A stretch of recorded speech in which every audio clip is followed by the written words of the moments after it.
أما بعد فإن أصدق الحديث كتاب الله وخير الهدي هدي محمد صلى الله عليه وسلم وشر الأمور محدثاتها وكل محدثة بدعة وكل بدعة ضلالة وكل ضلالة في النار.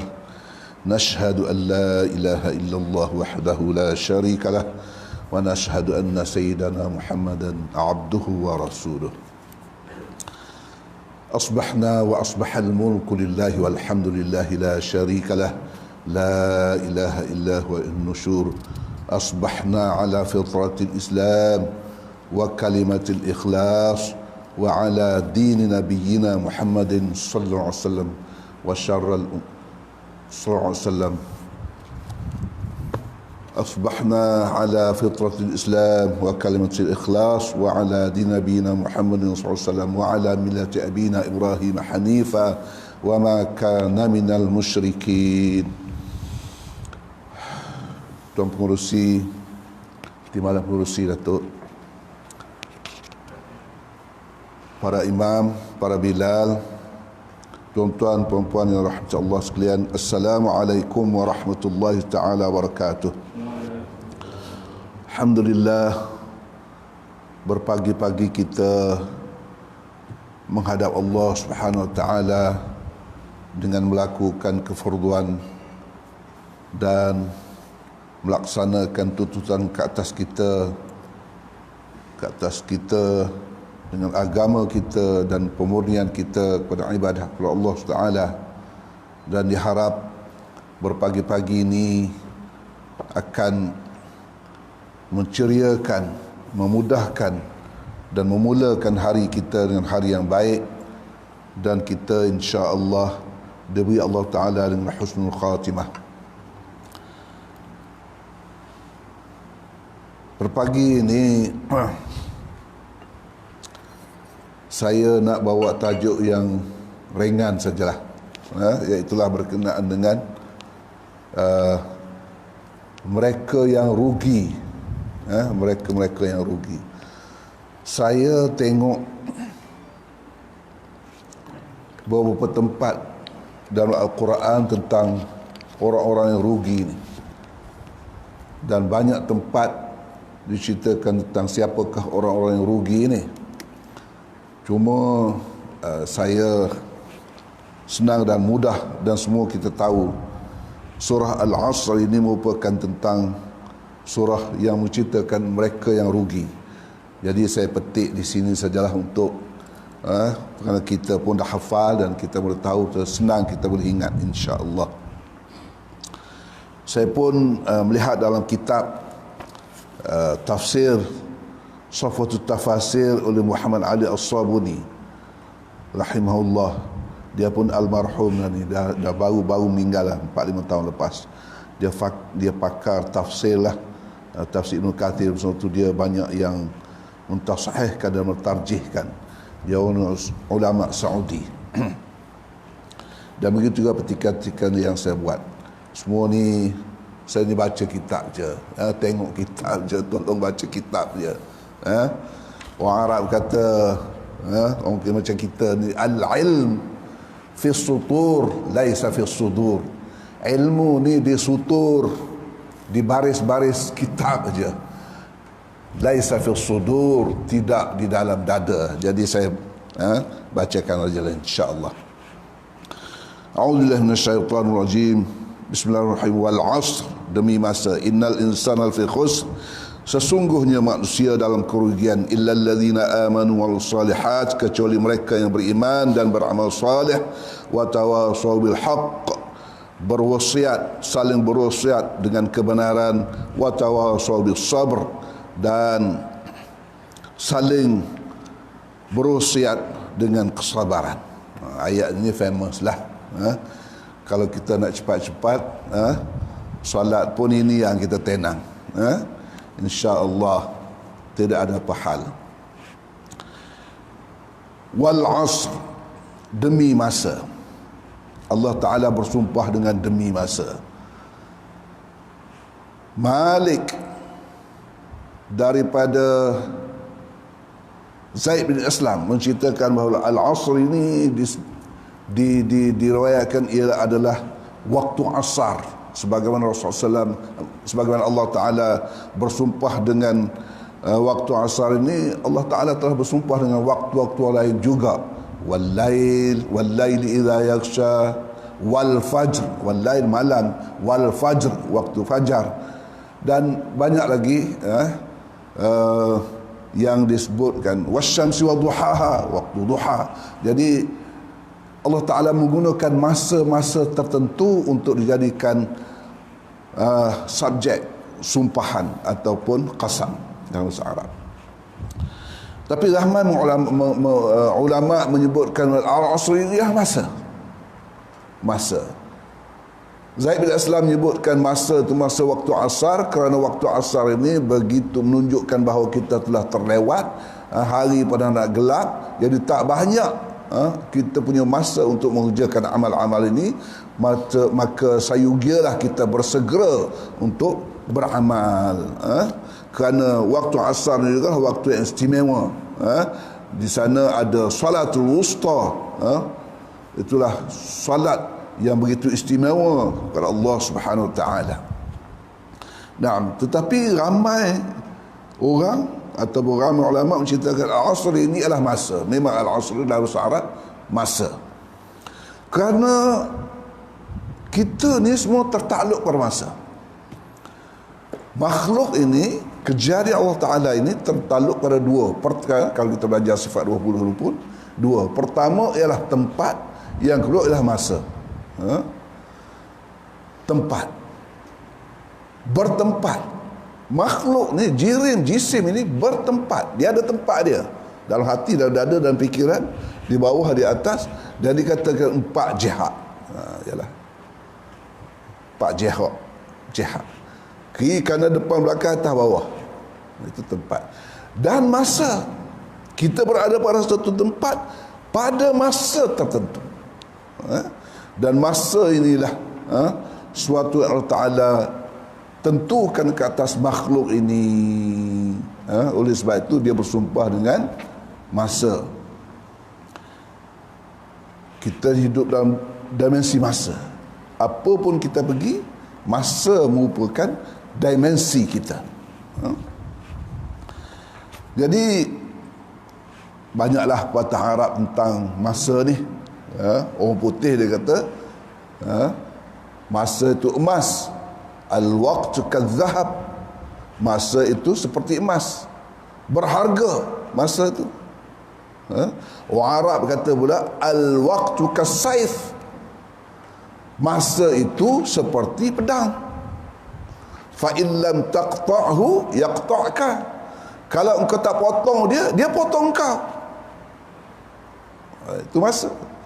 Tapi Imam Hasanul Banna bagi saya menyebutkannya secara tepat tentang masa ini. Dia kata al-waqt huwal hayah, waktu itu ialah kehidupan itu sendiri. Apa dia hidup? Masa. Faman adha'ahu faqad qatala nafsah, sesiapa yang mensia-siakan masa, sememangnya dia telah membunuh dirinya sendiri. Hidup lama, tapi tak tahu buat apa, tidak tahu sumbangan apa, tak tahu apa dikerjakannya. Hidup lama, seolah-olah dia hidup 50-60 tahun, yang dia beri sumbangan, dia yang berkesan kepada masyarakat mungkin 4-5 tahun, itu saja. Yang lain hidup dengan cara yang sia-sia, yang merugikan masa dan sebagainya. Dan kehidupan kita hari ini sebenarnya telah ditentukan oleh masa kita yang lalu. Oleh masa ni satu benda yang amat penting. Allah beri masa kepada kita sama saja sebagai modal. Allah Ta'ala bagi masa ni sebagai modal, sebagai modal untuk kita berniaga, untuk kita mempergunakannya. Semua 24 jam, semua orang 24 jam, tak ada lebih, tak ada kurang. saya pergi di Batu Pahat.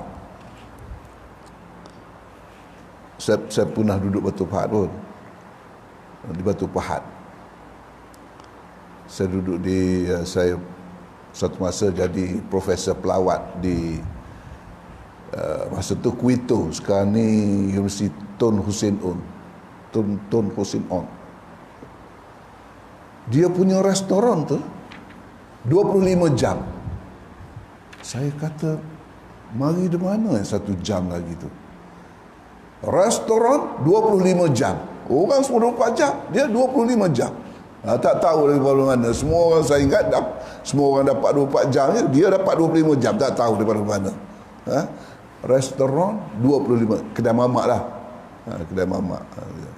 Agaknya dia nak glamour sikit ke 25 jam. Nah, kita ni kadang-kadang bila guna masa, kadang-kadang kita rasa lama, kadang-kadang kita rasa sekejap, kadang-kadang kita, terutama kalau menunggu orang ni memang lama lah. Kalau menunggu ni memang rasa lamanya, lamanya.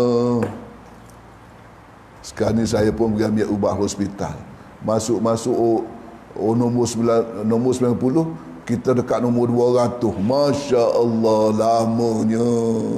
Nak sampai umur 200, beratur jugalah kita, tunggu jugalah. Nasib baik duduk atas kursi ke zaman dulu ni, beratur je kan. Dan sehingga sebenarnya masa ni Allah Ta'ala nak percepatkan, boleh nak lama pun boleh. Kejadian Allah.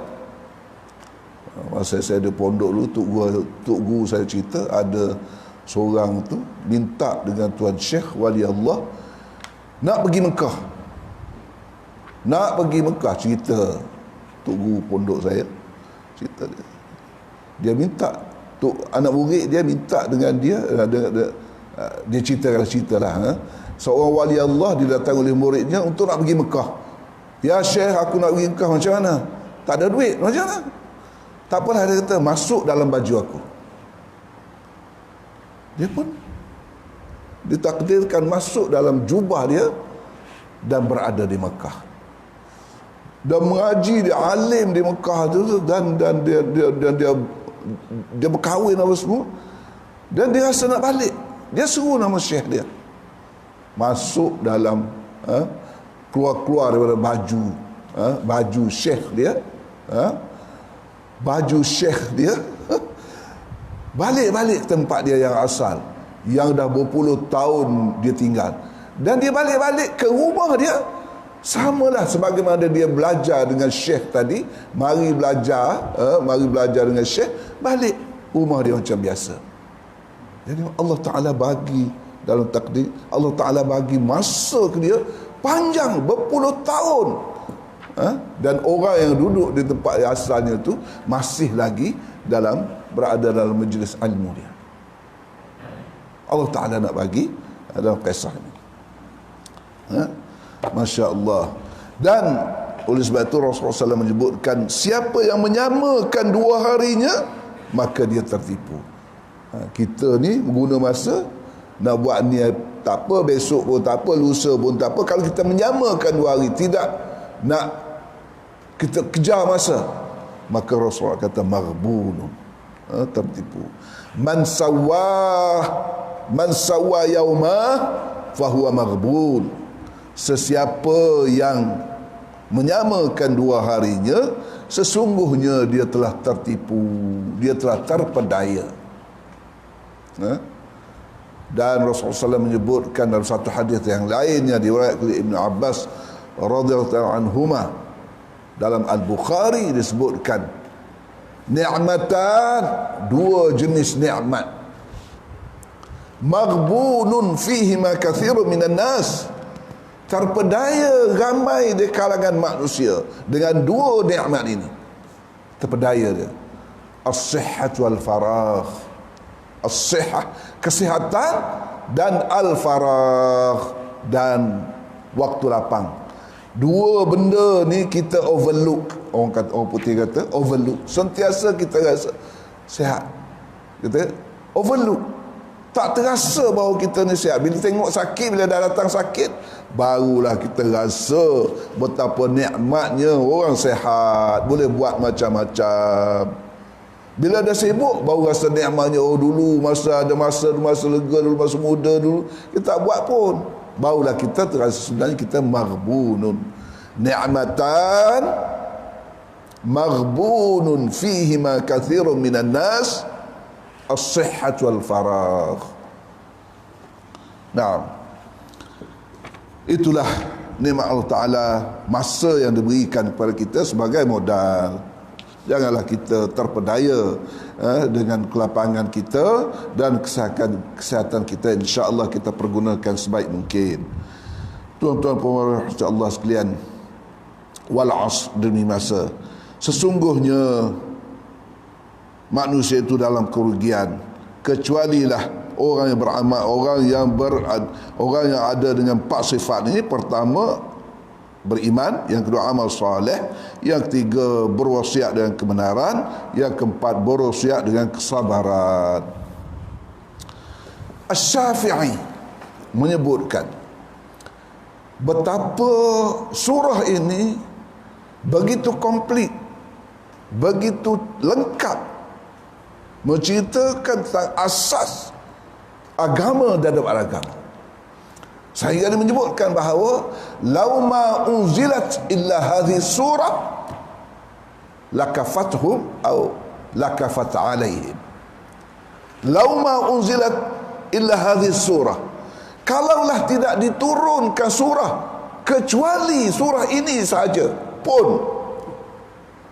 lakafathum, nescaya cukup bagi manusia untuk beragama. Dalam riwayat yang lain, lakafat alaihim, nescaya cukup dekat atas mereka beragama. Cukup ke atas mereka. Kerana memang beragama ni apa? Beriman, amal soleh, dan mengajak kepada kebenaran, dan bersabar atas mempertahankan kebenaran itu. Itulah agama, inti pati agama. Oleh sebab itu Asy-Syafi'i menyebutkannya demikian. Kalau tak turun surah lain dah, kalau Ta'ala tak turun surah lain dah, kecuali ini saja pun sudah cukup menjadi saksi bagi mereka ataupun ke atas mereka nanti di akhirat.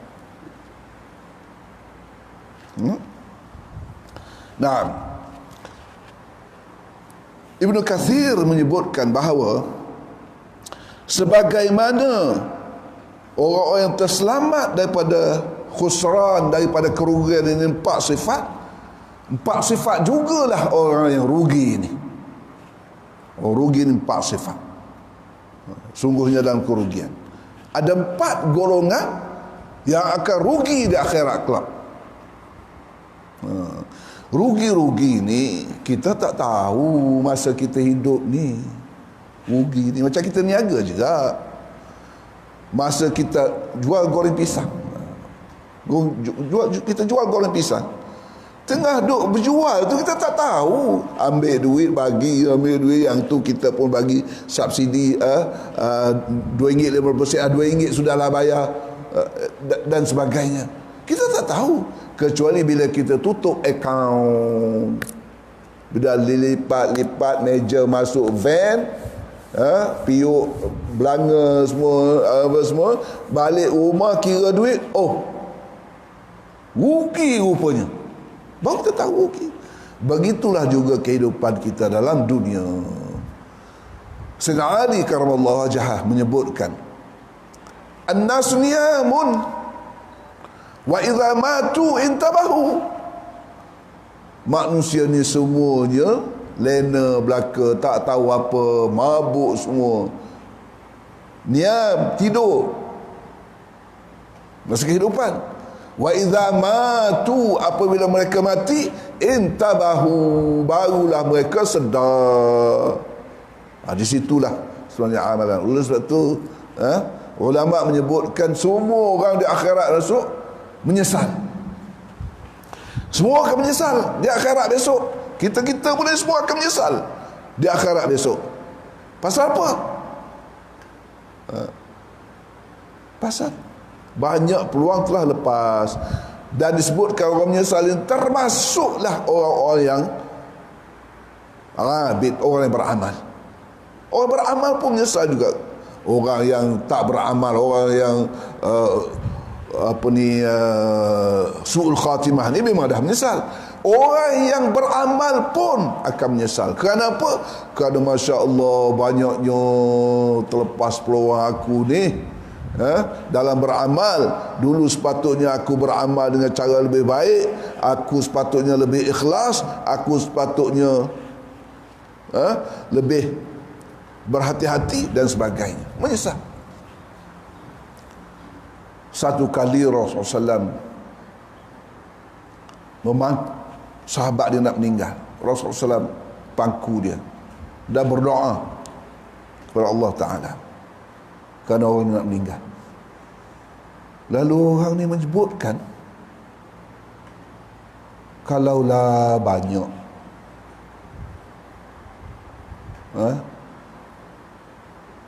kalaulah banyak. Lepas tu dia sebut lagi, kalaulah jauh. Lepas tu dia sebut lagi, kalaulah baru. Kalau banyak, kalaulah jauh, kalaulah baru. Lalu bila dah sudah semua majlis, orang ni pun dah, jenazah ni dah dikuburkan. Lalu orang bertanya kepada Rasulullah, ya Rasulullah, apa yang mautan ni, orang nak mati ni cakap ni, sahabat ni cakap ni apa ni? Kalaulah banyak. Lalu Rasulullah kata, dia sudah nampak amal-amalan dia. Dia kata kalaulah banyak, kerana orang datang jumpa, orang datang minta sedekah dengan dia, dia bagi sikit saja. Dia merasa menyesal, tak bagi banyak. Tak bagi banyak, dia rasa menyesal. Maknanya dia dah nampak amalan dia. Lepas tu yang tu, kalaulah jauh, dia kata, aku satu ketika tu orang tu minta tunjuk jalan, dia pergi tunjuk jalan, cuma dekat saja. Alangkah baiknya, dia kata, kalau orang tu tanya aku nak pergi tempat jauh, aku nak pergi hantar lagi jauh. Yang satu lagi, kalau baru, dia kata, aku orang minta pakaian, aku ada yang baru, tapi aku bagi yang lusuh, yang buruk kepada dia. Alangkah baiknya kalau aku bagi yang baru. Ini yang menyesal. Sana baru dah nampak. Kita sekarang ni kalau nak bagi sedekah, cari yang siling-siling, kalau ada lebih-lebih. Kalau yang berkarat tu lagi nak bagi yang berkarat tu.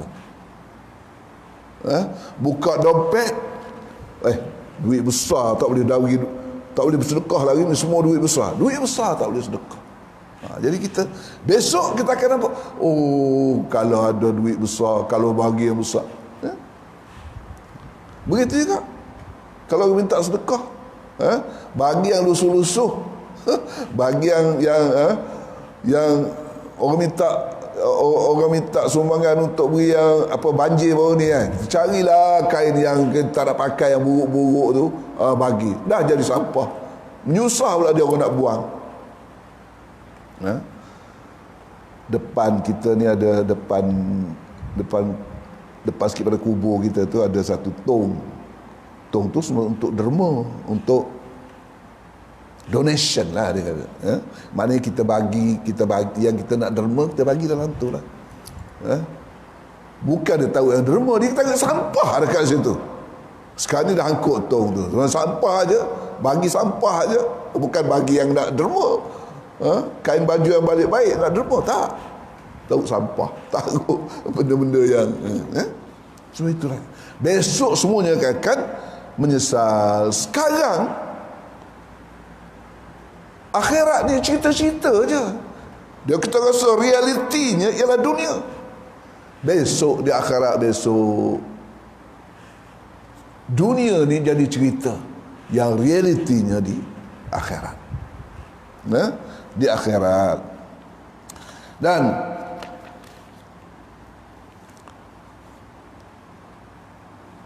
oleh sebab itu, 4 golongan yang rugi ni Ibn Katsir menyebutkan. Pertama ialah golongan kafir. Orang kafir menyesal habis. Di akhirat besok dia akan menyesal habis. Orang kafir menyesal habis. Sekarang ni di Indonesia kita tak panggil kafir dah. Golongan ni orang kafir, kita tak pakai kafir dah. Nahdlatul Ulama telah mengeluarkan fatwa. Nahdlatul Ulama rasanya, kalau silap saya betul kan, telah mengeluarkan fatwa kita tak boleh panggil kafir, kita kena panggil non muslim, orang bukan Islam. Kita tak boleh panggil kafir, kerana itu mungkin membawa kepada perpecahan, pecah belah dan sebagainya. Jadi menggunakan istilah non muslim, tapi Islam sebut kafir lah. Innal ladzina kafaru min ahlil kitab wal musyrikin fi nari jahannam. Orang kafir dan orang musyrik fi nari jahannam khalidina fiha, kekal mereka di dalamnya. Teringat saya Ustaz arwah masih ada, lupa, Ustaz Abdullah Mazin, Menteri Agama dulu dia, Menteri Agama. Tan Sri kan Datuk dia? Tan Sri kan? Tan Sri. Tu guru saya jugalah, di antara guru saya. Dia sebut, dia kata Islamic value pun dia sebut dekat dia. Dia kata, janganlah panggil kita kafir. Janganlah panggil kita kafir. Kafir ni sama Melayu dah lah, dia kata. Apa duk panggil saya kafir? Sami Bellu pun tak nak dipanggil kafir. Sami Bellu ada lagi tak? Ada lagi. Ada lagi. So maknanya bagi dia, dia kata kafir, maknanya satu gelaran yang tidak baik. Tak tahulah, wallahu alam. Tentulah Nahdlatul Ulama punya ulama yang besar-besar lagi. Saya nak cerita je, tak ada opinion apa pun. Tapi mereka ini kekal di dalam neraka. Dulu kita ada suatu Islam hadari. Hadari. Satu kali Ustaz Muhammad Zain cerita lah. Satu kali itu seorang baca doa ni, dia tak baca Rabbana atina fid dunya hasanah wa fil akhirati hasanah wa qina azaban nar. Lepas turun pentas tu, Sami Bellu tepuk belakang yang imam ni. Dia kata, sekarang ni Islam hadari, kena baca Rabbana atina fid dunya hasanah, dia kata. Oh, Masya Allah. Sami Bellu pun hafal Rabbana atina, mana satu acara wajib dalam doa Rabbana atina fid dunya hasanah. Masya Allah. Jadi orang kafir ni paling rugi sekali. Terutama dia akan melihat amalan-amalan yang baiknya di hadapan matanya, tapi dia tak boleh guna, tak boleh ambil. Masya Allah. Allah Ta'ala nak tunjuk betapa ruginya mereka ni. Kita kan kalau tengok tak dapat, lagi rasa geram, lagi rasa tekilan. Itulah Allah Ta'ala tunjuk. Oleh sebab itu Allah Ta'ala kata, walladzina kafaru a'maluhum kasarabin biqi'atin yahsabuhu dham'anu ma'a. Innal ladzina kafaru a'maluhum, sesungguhnya mereka yang beriman, mereka yang kafir ini, a'maluhum, perbuatan mereka, amal buat mereka, kasarabin, seperti fata morgana, binar-binar. Yahsabuhu dham'anu ma'an, yang disangka orang-orang yang dahaga ini air, binar-binar.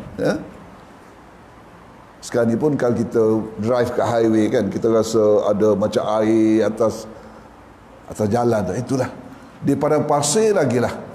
Di padang pasir, kalau di Arab tu musim panas betul, sampai kita nampak matahari dalam pasir jauh sana macam cermin.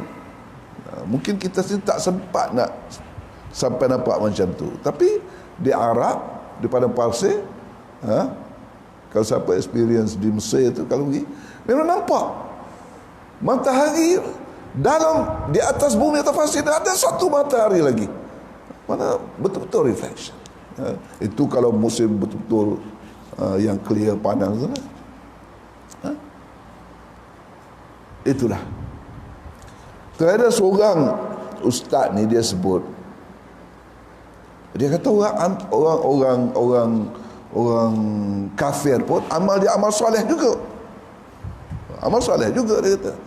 Yalah, kalau nak sebut amal soleh, amal yang baik tu, maknanya kalau dia bagi sedekah, kalau dia beri bantuan tu amal yang baik, bolehlah sebut. Tapi dari istilah amal soleh Islam ni, syar'inya, amal soleh ni sudah jadi istilah syarak, bukan saja bahasa. Kalau segi bahasa, amal soleh ialah amal yang baik. Betul lah, amal yang baik itu amal baik. Sedekah dia ke, dia bagi sumbangan ke, dia bagi apa ke, itu amal baik dia. Tapi di sisi Islam, amal soleh ni amal baik yang diterima oleh Allah Subhanahu Wa Taala. Itu amal soleh. Jadi kalau nak kata dari segi bahasa amal soleh pun tak apalah. Tapi yang kita kena amal soleh di sini adalah amal yang diterima oleh Allah Taala sebagai satu amalan yang memberat timbangan kita di akhirat besok. Itu amal soleh. Masya Allah. Jadi Allah Ta'ala membuatkan dia begitu rasa rugi di akhirat, kerana dia nampak benda yang dia awal amal, dia sedekah, dia bagi sumbangan, dia bagi macam-macam benda, dia nampak depan mata dia, tapi dia tidak boleh guna, tidak boleh pakai. Itulah amalan kamu dulu, seperti binar-binar, seperti fata morgana yang berada di hadapan, dan mereka ini semuanya kekal dalam neraka, khalidina fiha.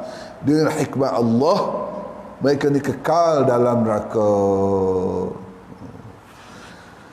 Tapi ada juga pendapat-pendapat saya baca, ada juga ulama menyebutkan orang kafir ni akhir sekalipun keluar daripada neraka. Tak tahulah sama ada betul tidak. Dia kata kerana perbuatan itu tentulah Ta'ala, perbuatan Allah Ta'ala tidak sia-sia katanya. Tapi saya tidak berpegang kepada pendapat ini. Nak cerita ada juga yang menceritakan begitu. Tapi kita berpegang kepada nas hadis, nas Al-Quran, khalidina fiha at-taghabun innal ladzina kafaru wa kazzabu bi ayatina ulaika ashabun nar khalidina fiha. Bermula ataupun sesungguhnya mereka yang kufur dan mendustakan ayat-ayat kami, mereka itu merupakan ahli neraka dan kekal mereka di dalamnya. Nah, ada orang kata kesianlah orang kafir ni, orang kafir ni kesianlah, dia buat amal, lepas tu kita tak iktiraf amalan dia, pada baik juga amalan dia, tak iktiraf dan tak dapat ganjaran. Orang dah kerja, dah buat benda baik. Kita tahu orang kafir ni pun, non muslim ni pun, kadang-kadang dia kontribut banyak kepada masyarakat, baik orangnya, menolong orang, kadang-kadang lebih pada orang Islam lagi.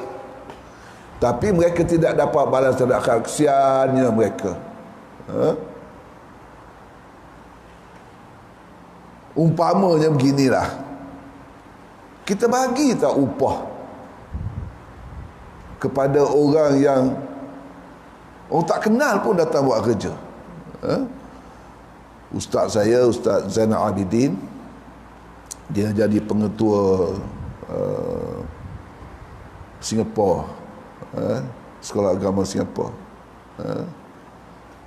Al-Junaid Singapura. Dia sebutkan beginilah, dia kata, seorang tu lalu jumpa bangunan besar, cantiknya bangunan ini, aku nak tolonglah bangunan ini. Dia pun ambil penyapu, ambil berus, pergi bilik air, sapu semua cantik semua. Masuk pergi sapu semua cantik, berkhidmat kepada satu bangunan besar. Lalu sudah tu dia pun cari pejabat, cari ketua, nak minta upah, nak minta gaji. Ada tak orang tu nak bagi? Ada tak? Masuk bangunan pun tak minta izin, bersih-bersih sampah pun kita tak tahu, daftar pun tak ada, syarikat pun kita tak pernah suruh dia buat pun. Tak mengaku, dia tak mengaku kita sebagai bos pun, tak mengiktiraf kita pun sebagai orang berkuasa di tempat yang orang memiliki tempat ini pun. Cuma dia buat baik je. Begitulah ibarat dia tak mengaku tentang Allah, tak mengesakan Allah, tak mengiktiraf Allah sebagai Allah Tuhan, Allah sebagai Tuhan, tak mengaku inilah penguasa alam ini. Cuma kebetulan dia buat baik. Adakah Allah nak bagi? Dr. Zakir Naik dalam ceramahnya diibarat orang yang pergi mengaji, masuk universiti. Oh, orang mengaji mesti aku pun masuk universiti, mengaji